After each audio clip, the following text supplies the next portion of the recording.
Son incontables las veces en las que la realidad supera a la ficción, pues nuestro mundo y nuestra realidad está llena de acontecimientos tan increíbles, tan inverosímiles y sobre todo tan parecidos a los relatos de ficción más disparatados posibles. Es así que gracias a esto último, a lo disparatado que puede ser la ficción, que muchas de las veces, pecando de ingenuos, pensamos que es simplemente imposible que tales eventos sucedan en la vida real. Sin embargo, una vez que estos suceden quedamos totalmente asombrados de dichos acontecimientos. Sin embargo, es ahí cuando olvidamos algo fundamental, pues es la ficción la que imita nuestra realidad. Es por eso que hoy les presento el caso de Pascual, el monje Solís. Rambo vs México. El lugar en donde nos situamos es conocido como Tierra Caliente, ubicado entre los estados mexicanos de Guerrero y Michoacán. Es así como este lugar fue testigo de cómo un hombre parecía replicar las hazañas dignas de una película de acción. La figura enigmática de este hombre, su entrenamiento con fuerzas especiales extranjeras y su enfrentamiento con el gobierno, hicieron que este caso se convirtiera en uno olvidado por el mundo. El involucrado. Sobre la historial de Pascual Monje Solís, alias el Monje, se trataba de un militar mexicano, perteneciente a la Guardia Presidencial en el sexenio de José López Portillo. Las autoridades federales dijeron que Pascual perteneció a las fuerzas especiales del ejército y se habla de su preparación en el extranjero con altas cualificaciones. Pues este fue capacitado en técnicas de supervivencia extrema en Estados Unidos y también en Israel. De igual manera, siendo asimismo experto en artes marciales, fue integrante del equipo de seguridad del expresidente Luis Echeverría Álvarez y perteneció al cuerpo de guardias presidenciales en la administración de José López Portillo del 1 de diciembre de 1976 al 30 de noviembre de 1982, siendo este su escolta personal, y por último se le vinculó con el Ejército Revolucionario del Pueblo Insurgente tras el levantamiento indígena neozapatista, aunado a diversos factores económicos internacionales y fracaso político nacional, se reactivó la lucha armada en el estado de Guerrero. Como podemos ver, este individuo tiene un currículo bastante amplio, por lo que no se trata de una persona común y corriente, la cual se enfrentó al gobierno de una manera entre comillas convencional, sino que tal como en el caso de Randy Weber, se trató de una persona con amplio conocimiento sobre cuestiones militares. Siendo ellos en los dos casos no solo militares convencionales, sino miembros de élite de sus dichas corporaciones. Por un lado Randy siendo un boina verde y luchando en Vietnam, y por el otro Pascual con un entrenamiento de élite en el extranjero. Ambos sumamente distintos, pero a la vez muy parecidos como exmiembros del ejército y militantes en grupos de ideologías extremas, que decidieron teniendo o no la intención de enfrentar a sus gobiernos. El acontecimiento. El revuelo que en su momento tuvo este suceso se debe principalmente a lo inverosímil del mismo, pues como si de una película ochentera de acción al más puro estilo Rambo se tratara. Las autoridades de seguridad dieron el reporte de que el monje Solís, junto con un cómplice, resistió el embate de policías ministeriales, estatales preventivos y elementos del ejército, quienes fueran sus compañeros hasta hace algunos años antes del enfrentamiento. Pascual, de quien se dice al menos haber dado de baja a 9 personas pertenecientes a alguna corporación de seguridad, y extraoficialmente se comenta que entre esas 9 están la de su esposa e hijo.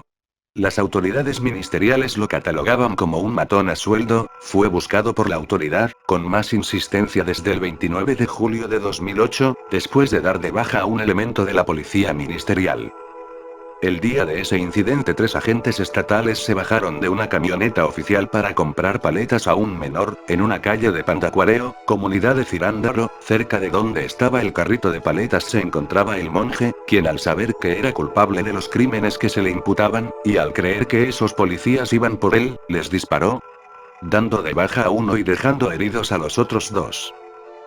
Por su parte, luego de ese incidente el monje logró huir, sin embargo fue identificado. Y las investigaciones llevaron a las autoridades hasta la comunidad de La Mesa, caserío sitiado a 45 minutos de Cirándaro. A La Mesa se llega a través de una brecha difícil de transitar con automóviles, solo camionetas altas y vehículos todoterreno llegan hasta ese sitio ubicado en la sierra. Conforme avanzaron las investigaciones respecto de Pascual Monje, se supo de su peligrosidad y la fama pública por sus hazañas para burlar a las autoridades.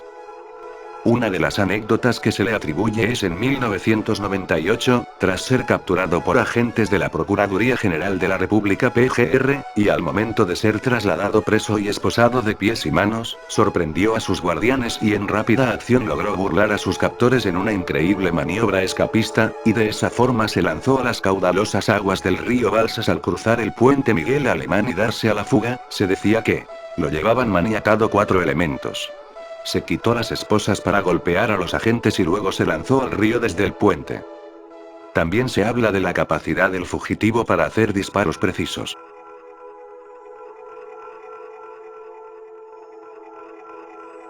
El incidente.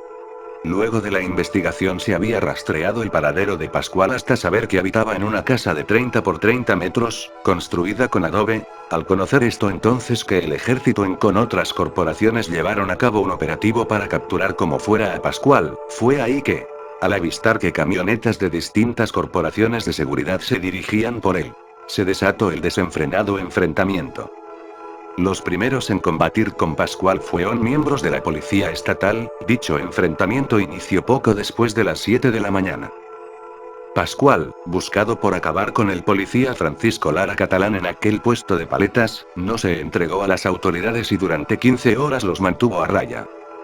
Durante ese primer enfrentamiento el policía ministerial Antonio Avilés Mendoza cayó dado de baja.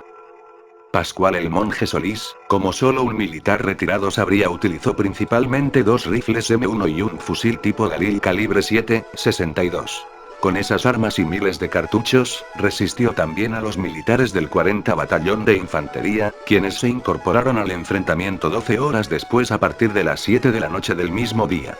En el transcurso de esta batalla logró dar de baja a 4 elementos más.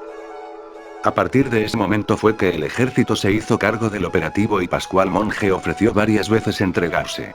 Dicen algunos testigos que les gritaba a los militares que con ellos no quería pelear. Tal vez por un sentimiento de hermandad hacia esa corporación o simplemente al saber que tarde o temprano sería sobrepasado por la fuerza bélica de estos, eso es algo que nunca se sabrá. Pues finalmente, Pascual Monje Solís logró darse a la fuga. La evasión fue comprobada por elementos castrenses la mañana del domingo. Durante el enfrentamiento le dispararon de 1500 a 2000 balas de varios calibres, pero él y su cómplice, del cual no se tienen datos, respondieron con ráfagas de rifles AR-15 y AK-47, disparos con escopeta calibre 22, granadas y hasta un G3 de uso exclusivo del ejército. Nuestra gente estaba bien apostada, aunque había maleza y muchos arbustos. Se hizo trabajo de inteligencia para dar con su paradero. Se ubicó la casa donde se encontraba, pero al llegar empezó a disparar, dio de baja a uno de nuestros elementos y se refugió en otra casa ubicada a un costado de la suya. Los teníamos a escasos 5 metros de distancia, pero no sabemos cómo escaparon estos delincuentes del cerco que les tendimos. Lo cierto es que al filo de las 4 de la mañana del domingo se habían fugado, afirmó el director de la Policía Investigadora Ministerial, Eric Montúfar Mendoza. El historial delictivo de Pascual Monje señala que del 22 de julio al 10 de agosto del 2008, acabó a 5 personas, incluida su esposa, también José Sánchez Hernández de 69 años de edad, y su hijo Abelardo Sánchez Maldonado, de 37, estos dejaron la vida en el rancho Acuyán, municipio de Cirándaro con disparos de AR-15 y pistola 38 Super. El 29 de julio acabó a Francisco Lara Catalán, elemento de la Policía Investigadora Ministerial, y lesionó a los policías Ambrosio Castañeda Bustos e Isidro Guadalupe Oropeza, en Pandacuareo, Cirándaro, en otro enfrentamiento en el que también se atrincheró en una casa donde se encontraron varias fotografías de él. El 1 de agosto, acabó a Juan Duarte Herrera, de 56 años, en Pandacuareo. Fue cuando se inició oficialmente la persecución en su contra. En las comunidades donde cometió varios crímenes se dice que acababa con gente por paga o por alguna rencilla. Pese a estos señalamientos, la figura de Monje se convirtió en leyenda en varios municipios de Tierra Caliente. Debido a lo acontecido, el gobernador del estado de Guerrero de ese entonces, Ceferino Torreblanca Galindo, ya lo había calificado como un problema de seguridad nacional. La sociedad se dividía en opiniones diversas, desde aquellos que recalcaban lo mal que ese hombre estaba, y por otro lado aquellos que afirmaban que Era un hombre que no le hace mal a nadie, mientras no se le moleste. Otros que decían que se le habían orillado a defenderse, y que esperaban que le fuera bien en sus actividades de campesino, pues el militar retirado a eso se dedicaba. El fin de la gran historia. 24 días después del enfrentamiento y de manera por demás inesperada, entre el asombro y la incredulidad cayó la noticia entre los moradores de la cuenca del río Balsas, que sobre las aguas de la presa La Calera, en el municipio vecino de Cirándaro, apareció flotando el cuerpo de quien fuera en vida destacado militar boina negra, guardaespaldas del expresidente Luis Echeverría, y presunto guerrillero del Ejército Revolucionario del Pueblo Insurgente ERPI, cuyo nombre era Pascual Monje Solís, mejor conocido en la región como el Rambo de Tierra Caliente, originario de la comunidad de Pandacuareo, Guerrero, que a los 60 años de edad enfrentó a la policía, al ejército y al gobierno de todo un país. Sea o no cierta la versión manejada por las autoridades, catalogándolo como peligroso guerrillero que atentaba contra la seguridad nacional y exagerando el uso extremo de la fuerza como lo ocurrido en Ruby Ridge con Randy Weaver y su familia, o como los pobladores lo catalogaron como de alguien que no era peligroso si no se le molestaba o que solo era un exmilitar retirado que ahora solo era solo un simple campesino. Sea como sea, es innegable el hecho de que se trata de una historia que difícilmente la ficción superará.